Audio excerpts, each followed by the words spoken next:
Gema takbir dilantunkan di halaman Mapolda Sumatera Utara, tempat di mana sholat Id dilaksanakan oleh keluarga besar Kepolisian Sumatera Utara dan masyarakat sekitar pada hari Jumat 1 September 2017 bertepatan dengan 10 Zulhijjah 1438 Hijriah. Tampak jemaah sholat Id memasuki area tempat berlangsungnya pelaksanaan sholat di mana cuaca cerah namun sejuk membuat jemaah yang terdiri dari kaum pria dan kaum ibu serta anak-anak silih berganti menunjukkan wajah kegembiraan di hari raya ini. Tampak Wakapolda, Irwasda, dan pejabat Polda Sumatera Utara duduk di saf pertama menanti berlangsungnya sholat Id yang dimulai pada jam 7.20 waktu Indonesia Barat.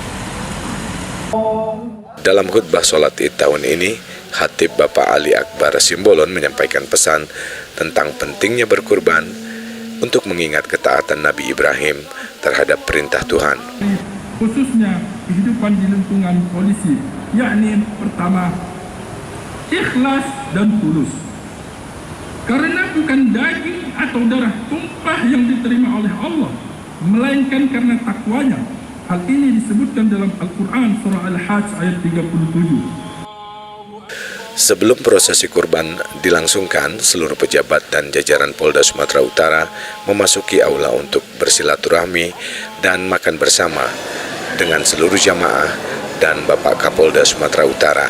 Di kesempatan ini, Kapolda memberi santunan kepada anak yatim piatu yang diundang hadir untuk memeriahkan Hari Raya Idul Adha tahun 1438 Hijriah.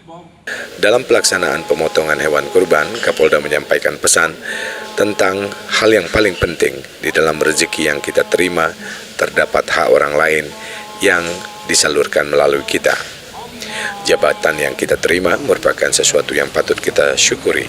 Kemuliaan pada Tuhan bahwa kita boleh berbagi karena Tuhan baik dengan kita dan juga memberikan semua apa yang kita sedang rasakan sekarang, kesehatan, umur panjang. Penyembelihan hewan kurban dilakukan secara simbolis. Penyembelihan pertama merupakan kurban Bapak Wakapolda dan keluarga, disusul penyembelihan hewan kurban yang merupakan sumbangan Bapak Kapolda Sumatera Utara dan keluarga, serta yang ketiga merupakan kurban dari Bapak Irwasda beserta keluarga. Dalam pernyataannya, Kapolda menyampaikan dari 17 ekor sapi yang dikorbankan, 2 ekor merupakan sumbangan dari masyarakat Aceh Sepakat. Daging kurban ini nanti akan disebarkan kepada masyarakat sekitar dan keluarga besar Kepolisian Sumatera Utara. Kepolisian Republik Indonesia, profesional, modern, dan terpercaya.